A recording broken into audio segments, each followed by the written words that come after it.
Hello guys, welcome back. Now in today's video we're gonna go over that roster of 6-star characters that you can choose from when you go buy in the shop the suitcase, that pack that gives you a choice of one 6-star from 1.0 to 1.6, obviously excluding Chinetsu, and I believe Temple. Now that pack is $29.99, so this video is not for everybody because you need to buy it, you know, so every free-to-play is not going to use this, but all of the people that bought it, because it's a pretty good deal considering the roster that it's inside the suitcase.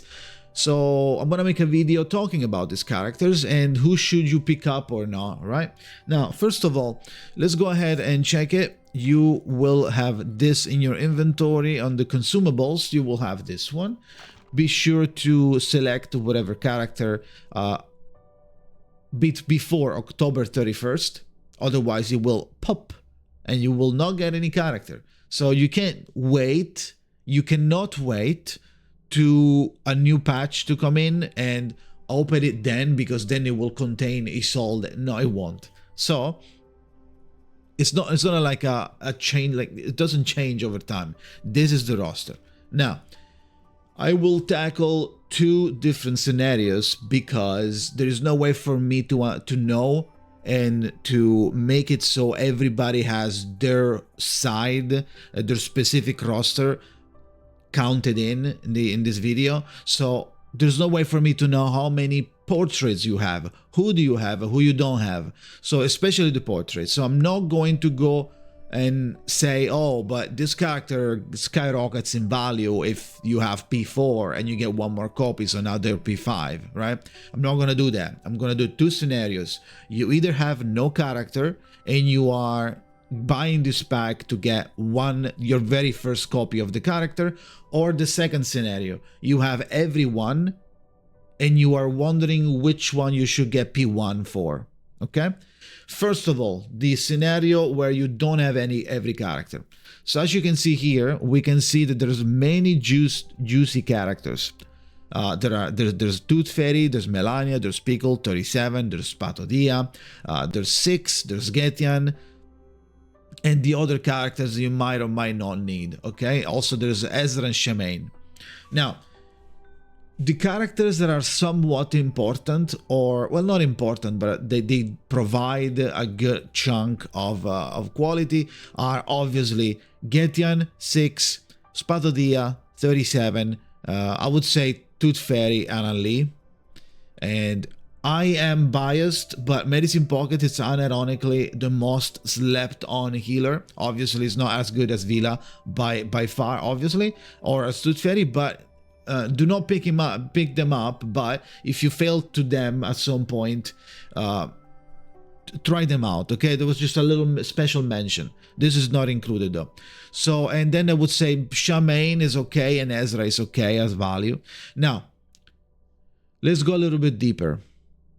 For a new player or a player that started later and you don't have a copy of every character, or if you skipped because for certain reason, maybe you didn't like the character at the time, or maybe you didn't know they were strong, or maybe you didn't have any pulls, the absolute fucking pillars of this roster are 6 Spatodia, I would say 6 for the supporter buffer type, Spatodia for the I need a DPS type of thing, I need a beast DPS type of thing. If you don't like how Spatodia requires fire or like burn to work, and you need like, oh, but I wouldn't need Isolde, I don't have Isolde, but I still want a beast character, I would suggest Melania. I was a Melania main before getting the crazy Apex limited characters, so I would always tell you to get Melania over Centurion, but Centurion could still be okay, even though you really want to get a couple of portraits of Centurion if you want to get her up to speed with the others. In my opinion, she falls a little harder than the rest compared to Spatodia and Melania when it comes to Beast, right? So I would, if you need Beast, I would go Melania, Spatodia for the DPS. For the buffer, 6 is by far the craziest addition to your roster.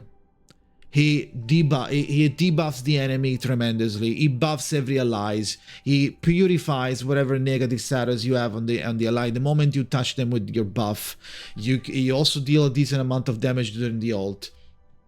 You get Eureka stacks and Moxie stacks that can help other characters get their thing. For example, Lucy, right? So you know this character is a power unit, is a one-man. Well, not one man, but you know, it's a one-man beacon of support. Tooth Fairy, it's a really good healer, but if you have Vila and maybe Medicine Pocket, at this point of the game, I don't think Tooth Fairy is that important anymore to pick up. Yes, she is really good, and she's going to be way better than whatever other healer you have besides Vila. But you know, if you are presented with this scene and you don't have 6, for example, or another example, you want to get another support. You have 6, but you want to get another support like Pickles. Pickles is okay, but there's also Getian there, right? So if you're playing Lucy and you had to skip Getian because it wasn't between Chunians and Isolde, right? A lot of people skipped Getian. This is a good chance for you to get a free Getian and get started with the God team on Lucy for Lucy, right? So if you don't have him, you know, if you're pulling Lucy, if you pulled Lucy, P1, P2, P3, P0, P4, P5, any Lucy, Getian is going to be really good. So Tooth Fairy drops a little bit of importance if you have already the healers that are healing in your party and you don't really feel like you need Tooth Fairy. She doesn't bring too much besides a little bit of free criticals and purify on the ult and big chunky heals. That is it. I know I said kind of a lot, but it is at this point of the game is not enough considering how Vila performs, right? Vila is like insane compared to Tooth Fairy. Shamaine, even though is a universal debuffer technically, it's still like a character that requires a lot of play. You need to play him a lot. You want to use your cards. You want to make use of his nature gift so you can get a lot of Moxie, so you can do your ult, but you are playing a lot of his cards. So it's not, you can use him as a do the debuff and then don't do anything, but if you don't do anything, then you're gonna stay with Shamaine cards in your hand and you're not using them. They are clogging your hands. So that is the issue, in my opinion, for Shamaine. Ezra is good and all. Maybe you can use him in the encounters such as Hydra, because Hydra really doesn't like Genesis damage. So Ezra, it's not like Ezra is bad, right? He has a chunky shield for heavy hitting strikes.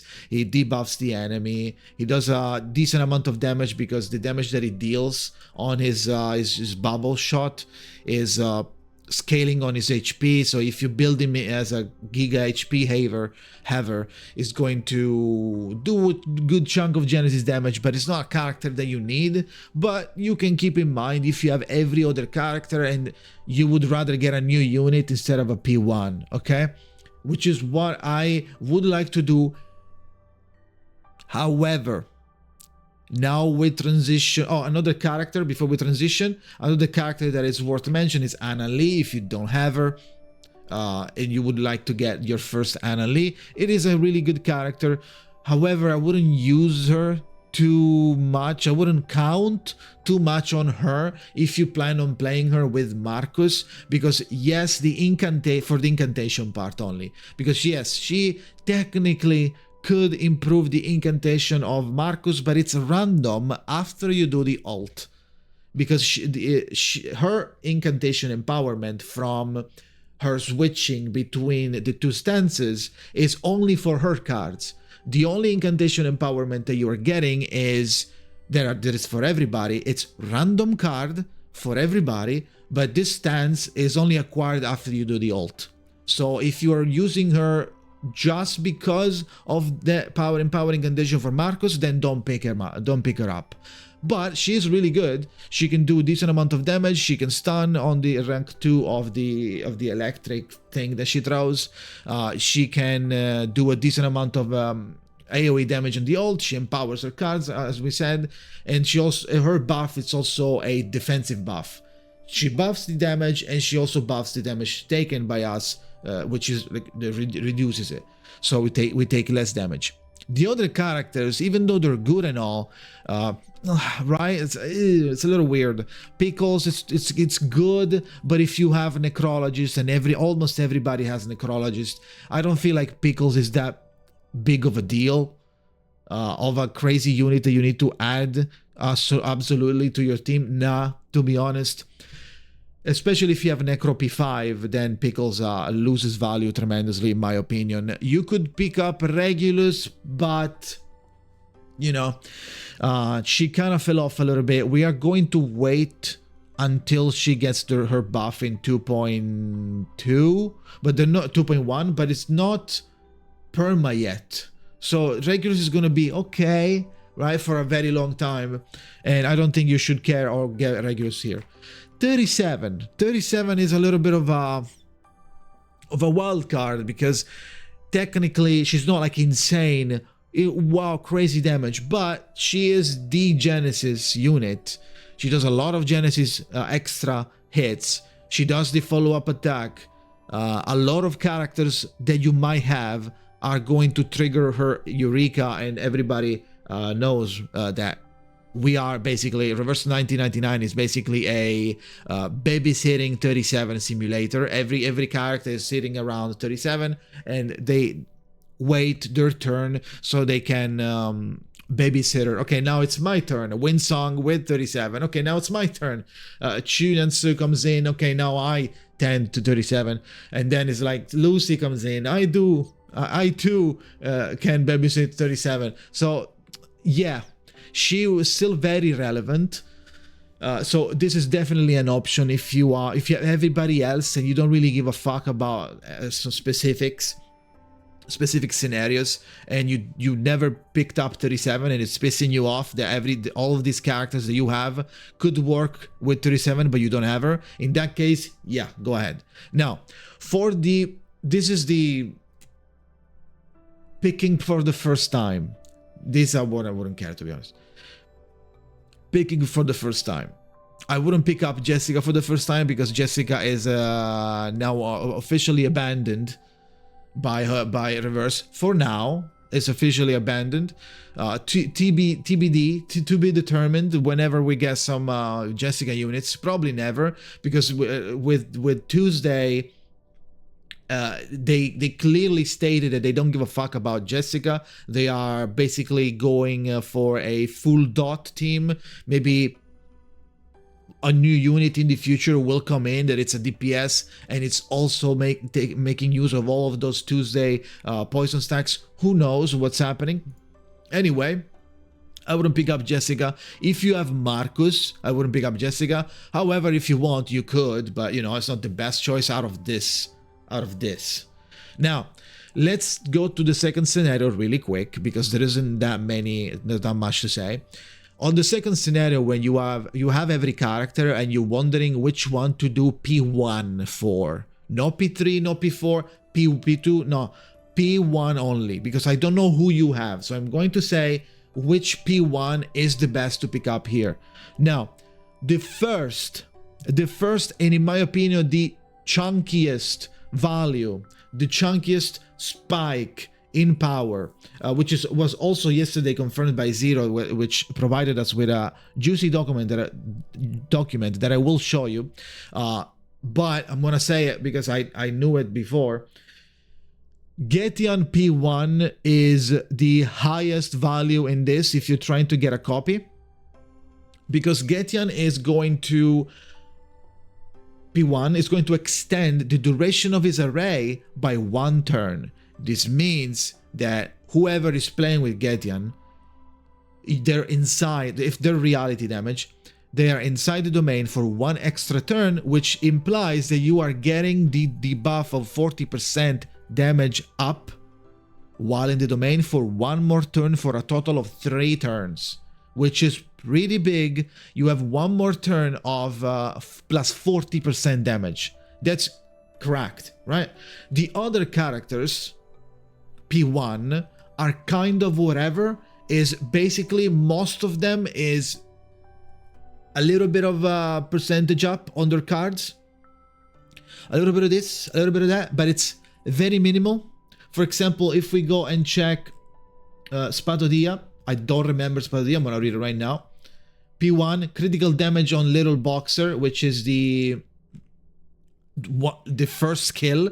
It's increased to 70 from 40, so it's a plus 30%. So it's a little bit of an increase in damage. Melania, everybody knows that Melania P2 is the good one. Melania P1, where the fuck is it? Okay, Melania P1 is the ultimate, deals a little bit more damage. So, you know, Semmelweis, when they are inside the domain, they are dealing 7.5% if for every 10% of life missing, like the other characters in the domain. Instead of 4, it's gonna be 7.5. So instead of being 40% or whatever it was, it doesn't matter. It's going to be 75%. If they're missing 75%, 70% of their HP, they're getting a 75% damage bonus. So if everybody fucking dies 1 HP from death, then they're doing a lot of damage.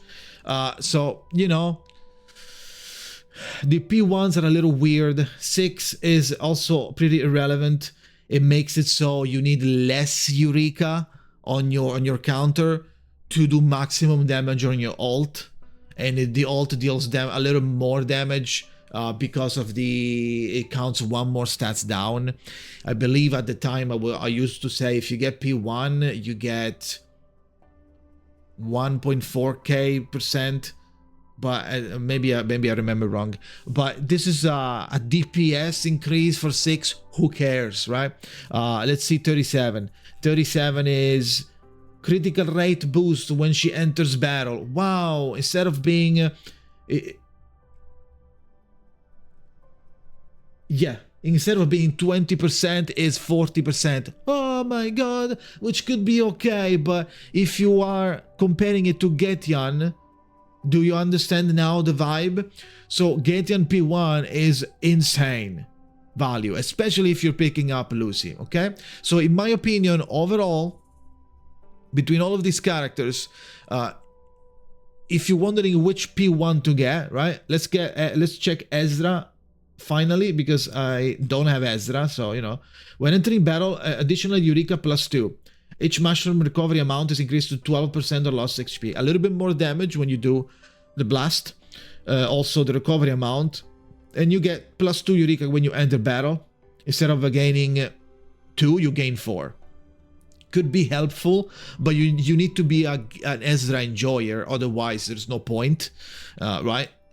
Compared to getting Getian. In my opinion, Getian is the easy choice, is the most logical choice, and it's the highest value. However, if you don't believe me, you can go check this in description, flashbang, sorry.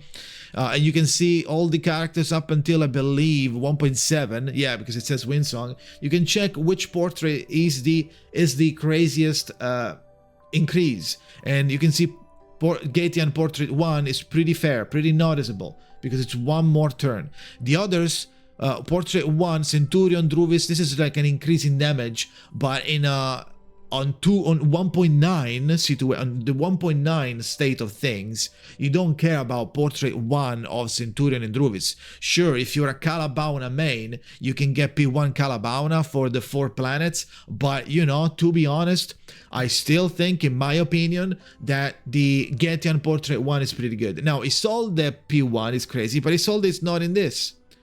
Isolde is not in this. So we don't care about what Isolde portrait. So be careful when you read this. Keep in mind that this also includes character from 1.7 and 1.8. So, you know, you don't really have those as an option. Anyway, that said, link is going to be in the description. Thank you for watching. Sorry for the long video, but it was kind of important to specify every kind of scenario that I could have predicted. I still don't know who you have, so if you have a character that is close to be crazy, you can refer to the document up until 1.7. It doesn't include Vila. I don't think I saw her, but you can check it. It's in the description. As usual, thank you for watching. Like, subscribe, it helps the channel out. If you want to go watch this stuff live, you can come at twitch.tv/Jakazin. Thank you for watching and see you next time.